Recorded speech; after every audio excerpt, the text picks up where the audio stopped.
Menyusul selepas ini berita pagi Sarawak. Dari sungai hingga ke segara, Palestin pasti merdeka.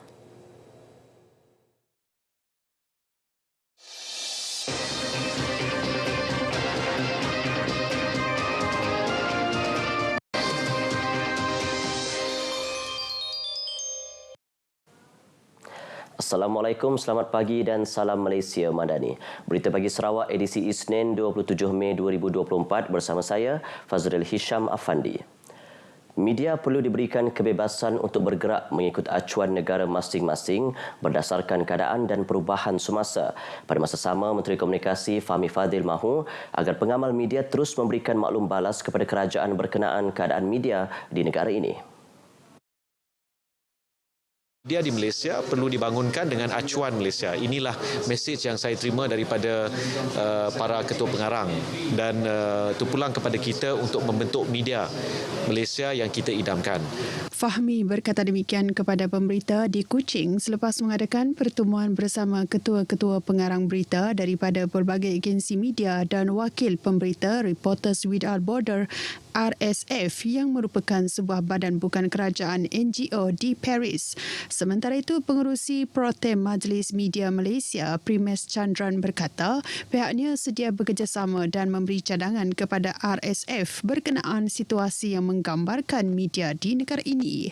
We have given some feedback to RSF and we hope that RSF can also take this into account and review the methodology and the strategy to evaluate how press freedom is in each country. Now we are working with the Minister of Communications, we are discussing with journalists, and I believe this is great for the future of press freedom in Malaysia.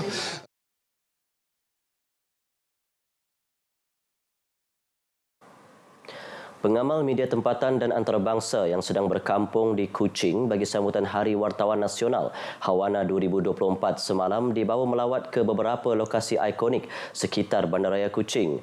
Menerusi program Juhraun yang bermaksud Jom Bersiar-siar, ia memberi peluang kepada 60 pengamal media terlibat mengenali keunikan budaya dan pembangunan terkini di Ibu Negeri Sarawak. Ketua Penyunting Pontianak POS Herianto MPD yang beberapa kali ke Kuching menyifatkan ia sebagai bandaraya yang kemas, bersih dan indah. Kuching ini kota yang sangat rapi, sangat bersih, sangat indah, dan bagi orang luar seperti orang dari Pontianak itu sungguh menyenangkan bisa datang ke Kuching ini.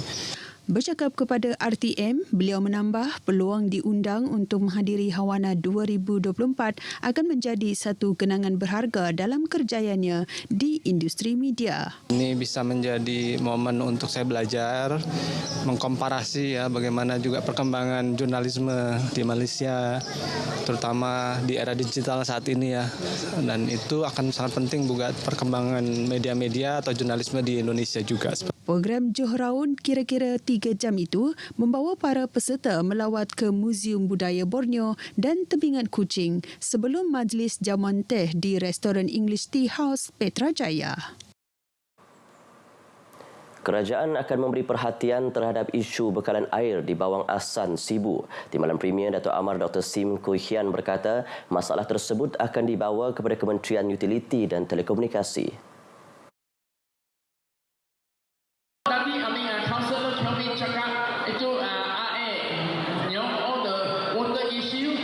Saya akan take note.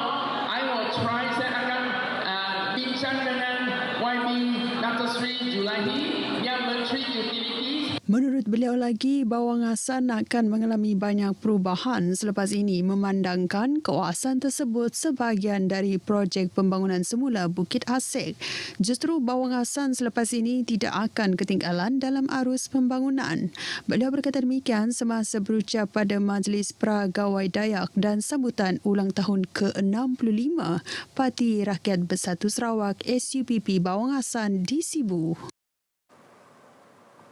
Jambatan besi di Sungai Bena Sud Kapit yang runtuh akibat dilanda arus sungai yang deras pada Ogos 2022 telah siap dibina semula.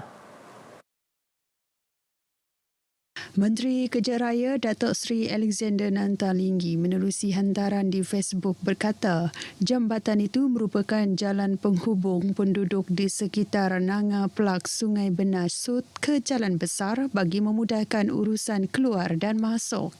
Ujarnya, siapnya jambatan itu akan memudahkan ratusan penduduk dari beberapa rumah panjang di kawasan Rumah Undi, Rumah Seli, Rumah Mamut dan Rumah Ai antawau Sungai Benar. Jelasnya, pembinaan segera jambatan itu adalah antara usaha kerajaan negeri dalam memastikan keselesaan dan keselamatan penduduk terus terjaga. Kementerian Pertanian dan Keterjaminan Makanan KPKM memperuntukkan RM153.6 juta untuk pembangunan infrastruktur pengairan dan saliran fasa 1 Blok C dan D skim Jelapang Padi Lingga Banting di Sri Aman. Ahli Parlimen Batang Lupar Muhammad Syafizan Kepri berkata, projek tersebut dijangka siap pada 2026. Katanya, KPKM juga sedang dalam proses untuk melaksanakan projek pembinaan dan naik taraf infrastruktur tersier di Blok A dan B di Stumbin. Ia melibatkan anggaran kos RM19 juta dan dijangka siap pada 2027. Menurut beliau lagi, KPKM juga telah menyiapkan 2 projek dengan kos keseluruhan RM110 juta di bawah peruntukan Rancangan Malaysia ke-11 bagi pembangunan jelapang padi yang berkeluasan 1,500 hektar meliputi kawasan Bijat, Stumbin, Gran dan Entulang.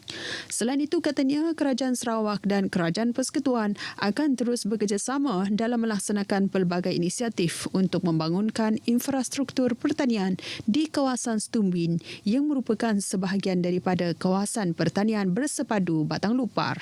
Oleh itu, beliau berharap kawasan Stumbin ini dapat dibangunkan sebagai kawasan jelapang padi utama di Sarawak bagi meningkatkan pengeluaran beras tempatan serta meningkatkan sosioekonomi masyarakat. Beliau berkata demikian semasa berucap pada Majlis Ramah Mesra Mantar Gawai Dayak Pemimpin Bersama Rakyat di Stumbin, Sri Aman. Polis Kuching telah menangkap 19 lelaki tempatan yang terlibat dalam aktiviti perjudian pertaruhan menyabung ayam dalam Op Mega Dadu baru-baru ini di kawasan hutan Lorong Kedandi, Kuching. Ketua Polis Daerah Kuching SCP Asmon Bajah menerusi kenyataan media memaklumkan polis turut merampas 1 unit taji ayam, 1 ekor ayam hidup dan 2 ekor ayam mati, 1 unit alat penimbang dan wang tunai berjumlah RM58,679. Kesemua suspek berumur antara 39 hingga 71 tahun itu telah direman dan kes disiasat di bawah Seksyen 73-1-G Ordinan Veterina Kesihatan Awam 1999. Dalam pada itu, bagi tempoh Januari hingga 25 Mei tahun ini, sebanyak 2 serbuan perjudian sabung ayam telah disiasat di bawah Seksyen 73-1-G Ordinan Veterina Kesihatan Awam 1999 melibatkan 24 tangkapan warga tempatan dengan nilai rampasan berjumlah RM58,989. Sebanyak 40 serbuan perjudian ekor juga disiasat di bawah Seksyen 4A, A Akta Rumah Judi Terbuka 1953 melibatkan 35 tangkapan warga tempatan dan 5 bukan warga negara dengan nilai rampasan sebanyak RM11,520. Sementara itu, di Miri, polis telah menahan seorang lelaki tempatan disyaki terlibat aktiviti pengedaran dadah. Tangkapan dibuat Sabtu lepas menerusi serbuan di kawasan perumahan di Pujut, Miri. Ketua Polis Daerah Miri SCP Alexan Naga Cabu menerusi kenyataan media berkata, dalam serbuan tersebut, polis telah menjumpai dan merampas sejumlah batang rokok yang mengandungi dadah jenis ganja dengan berat 219 gram. Nilai rampasan dadah itu dianggar berjumlah RM6,570. Semasa serbuan, polis turut menyita sebuah kenderaan bernilai RM30,000. Kes disiasat di bawah Seksyen 39B Akta Dadah Berbahaya 1952. Berita Pagi Sarawak berakhir di sini. Untuk perkembangan sukan tanah air dan antarabangsa, ikuti Stadium RTM selepas ini. Dari sungai hingga segara, Palestin pasti merdeka.